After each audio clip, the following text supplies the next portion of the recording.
أعوذ بالله من الشيطان الرجيم. بسم الله الرحمن الرحيم. میرے آقا محمد مصطفیٰ صلی اللہ تعالیٰ علیہ وسلم ایک غزوے میں جا رہے تھے کہ رستے میں پڑاؤ ڈالا اور قافلے والوں سے لشکر والوں سے فرمایا کہ اپنے برتن کھولو، کھانا نکالو اور تناول کرو، پھر ہم آگے سفر کریں گے۔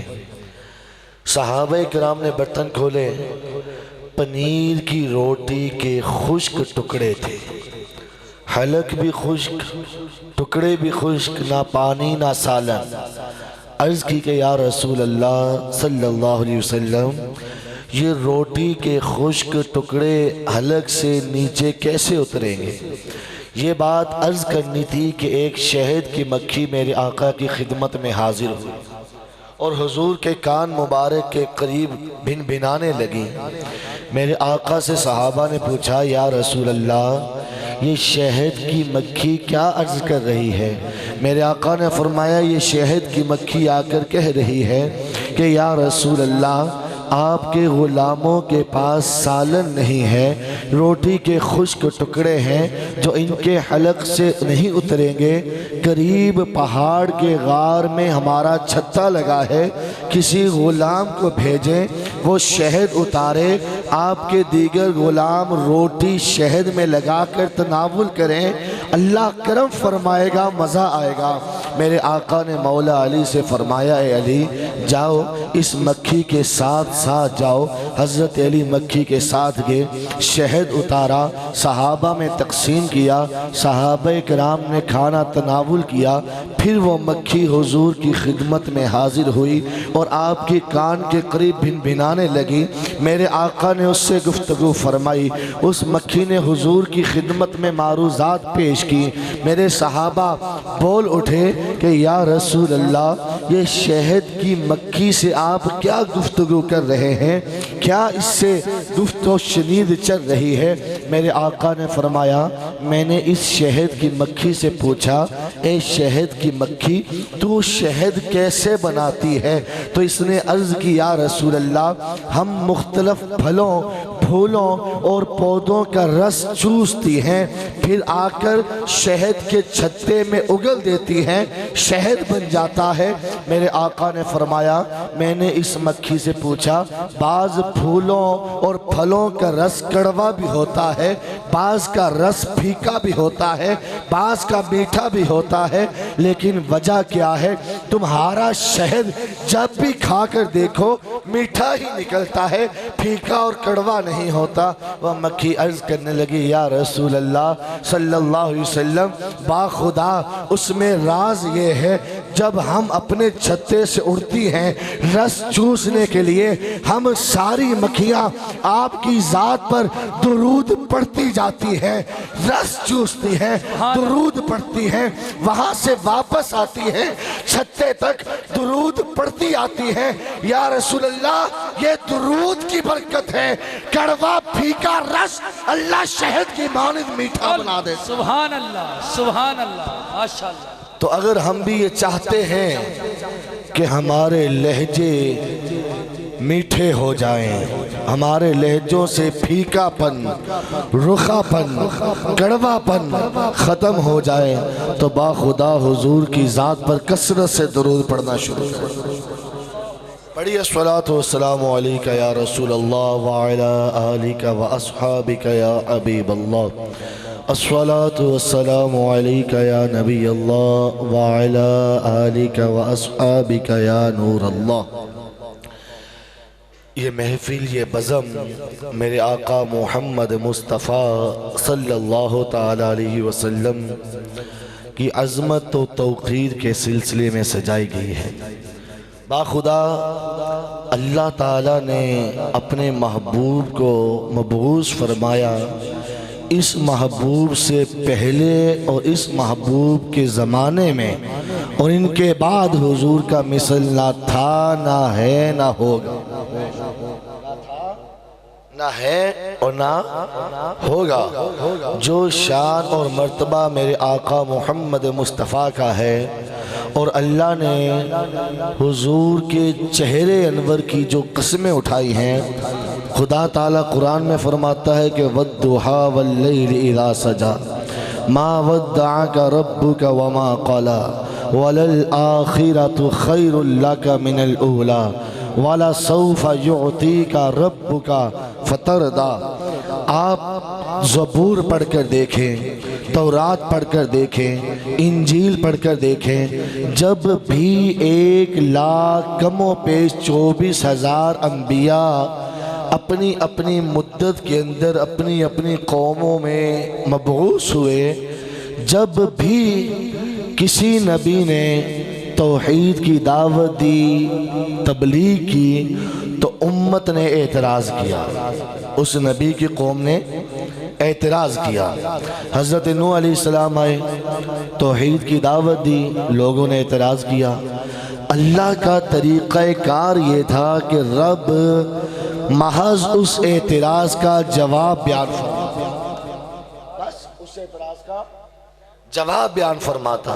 حضرت موسیٰ آئے، تبلیغ کی، لوگوں نے اعتراض کیا، اللہ نے اعتراض کا جواب بیان فرمایا۔ حضرت عیسیٰ آئے، تبلیغ کی، لوگوں نے اعتراض کیا، اللہ نے محض اعتراض کا جواب بیان فرمایا۔ اور جب میرے آقا محمد مصطفیٰ مبعوث ہوئے، آپ نے بھی لوگوں کو تبلیغ کی، توحید کی دعوت دی، لوگوں نے اعتراض کیا۔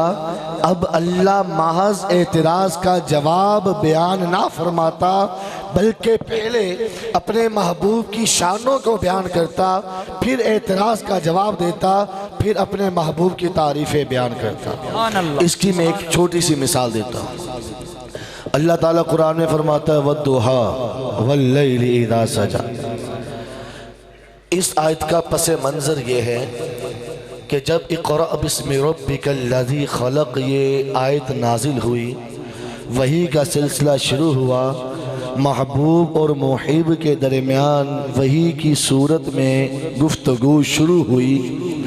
درمیان میں 40 دن کا وقفہ آیا کہ وحی کا سلسلہ منقطع ہو گیا۔ 40 دن تک کوئی وحی، بولیے، وحی نہیں آئی۔ اب آپ جانتے ہیں اس بات کو، جب بندے کو کسی سے محبت ہوتی ہے نا، بغیر تشبیہ کے عرض کر رہا ہوں، جب بندے کو کسی سے محبت ہو بہت شدت کے ساتھ، 40 دن تک اس کی صورت نہ دیکھے، گفتگو نہ ہو، اداسی آتی ہے نہیں آتی؟ آتی ہے نہیں آتی؟ تو یہ تو میں عام مثال دے رہا تھا بغیر تشبیہ کے۔ تو اللہ تبارک و تعالیٰ کی طرف سے جب 40 دن تک وحی نہ آئی، حضور کو یقین تو تھا کہ میرا رب مجھے چھوڑ نہیں سکتا، کہ میری خاطر تو کل کائنات رب نے بنائی ہے، رب مجھے چھوڑ نہیں سکتا۔ لیکن 40 دن کا عرصہ جو گزرا، اس غیب کی بنا پر حضور علیہ السلام کے چہرے پر فراق کی، جدائی کی اداسی آئی۔ کفار مکہ کو پتہ چلا تو کفار نے تانا دینا شروع کر دیا، وَدَّعَ رَبُّ مُحَمَّدٍ مُحَمَّدًا، کہ محمد کے رب نے محمد کو چھوڑ دیا۔ جب یہ تانا میرے آقا تک پہنچا، حضور کے چہرے مبارک پر غم کے آثار نمایاں ہوئے۔ پتہ تو تھا کہ میرا رب مجھے چھوڑ نہیں سکتا، میرا رب مجھے چھوڑ نہیں سکتا، لیکن کفار کا تانا جب ملا، حضور کے چہرے پر غم کے آثار آئے۔ میرے رب نے جب اپنے محبوب کے چہرے پر غم کے، رنج کے آثار دیکھے تو قرآن کی پوری صورت نازل کر دی۔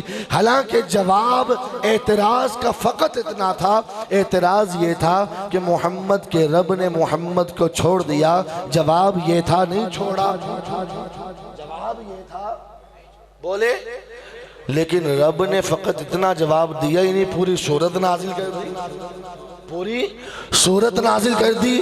فرمایا وَالضُّحَىٰ، محبوب پریشان نہ ہو، وَالضُّحَىٰ، تمہارے چمکتے چہرے کی قسم، رب تعالیٰ قسمیں اٹھا رہا ہے محبوب کے چہرے کی، اے مصطفیٰ ان کی باتوں سے پریشان نہ ہو، والضحیٰ تمہارے چمکتے چہرے کی قسم، واللیل اذا سجا اے محبوب تمہاری زلفوں کی قسم، جب کنگھی کرتے ہو تو رخ زیبا پر جب کنگھی کرتے ہو تو رخ زیبا پر چھا جاتی ہے۔ اب تعریف کرنے کے بعد رب فرماتا ہے ما ودعاک اے محبوب تمہارے رب نے نہ تمہیں چھوڑا ہے وما قلا اور نہ ہی کبھی تمہیں چھوڑے گا۔ اس آیت کریمہ میں اللہ تعالیٰ نے حضور کے چہرے کی قسم اٹھائی ہے۔ حضرت جابر بخاری کی حدیث ہے، حضرت ابو ہریرہ اس حدیث کو روایت کرتے ہیں۔ حضرت جابر سے پوچھا گیا کہ اے جابر یہ بتاؤ کہ حضور کا حسن کیسا تھا، حضور کا چہرہ کیسا تھا؟ حضرت جابر کہتے ہیں خدا کی قسم اذا سر رسول اللہ جب حضور گفتگو کرتے ہوئے مسکرا پڑتے، جب حضور گفتگو کرتے ہوئے مسکرا پڑتے ہم دیواروں اور درختوں کا عکس مصطفیٰ کے چہرے پر دیکھا، حضور کے چہرے پر نظر آتا تھا دیواروں کا عکس۔ آپ مجھے بتائیں، چلے میں تو عالم کی طرف نہیں جاتا، یہاں جوان بیٹھے ہیں، بزرگ بیٹھے ہیں، آپ لوگوں سے پوچھا جائے جوانوں اور بزرگوں سے کہ حسن کسے کہتے ہیں، آپ اس کی کچھ نہ کچھ تفسیر بیان کرو گے؟ عثمان بھائی سے پوچھا جائے، عثمان بھائی کہیں گے مفتی صاحب حسن تو وہ ہے کہ آنکھیں ایسی ہوں جھیل جیسی کہ بندے کو ڈوبنے کو دل کر جائے، ناک ایسی ہو اونچی ہو، رخسار گلابی سفید ہو، یہ حسن ہوا، نین نقوش اچھے ہوں۔ جوان بھی بتا دے گا، بوڑھا بھی بتا دے گا۔ میں پوچھتا ہوں یہ جو بچے 2-2 3-3 4-4 سال کے بیٹھے ہیں یہ بتا دیں گے؟ بتائیں، یہ بتا دیں گے؟ جوان بھی بتا دے گا، بوڑھا بھی بتا دے گا، لیکن ان بچوں کو حسن کا کیا پتا جھیل والی آنکھیں کیا ہوتی، انہیں کیا پتا گلابی رخسار کسے کہتے ہیں، نین نقوش کسے کہتے ہیں۔ لیکن خدا کی قسم میرے محبوب کا حسن ایسا تھا، جوان اور بوڑھا کیا بچہ بھی حضور کو دیکھتا تو حضور کا ہو کے رہتا۔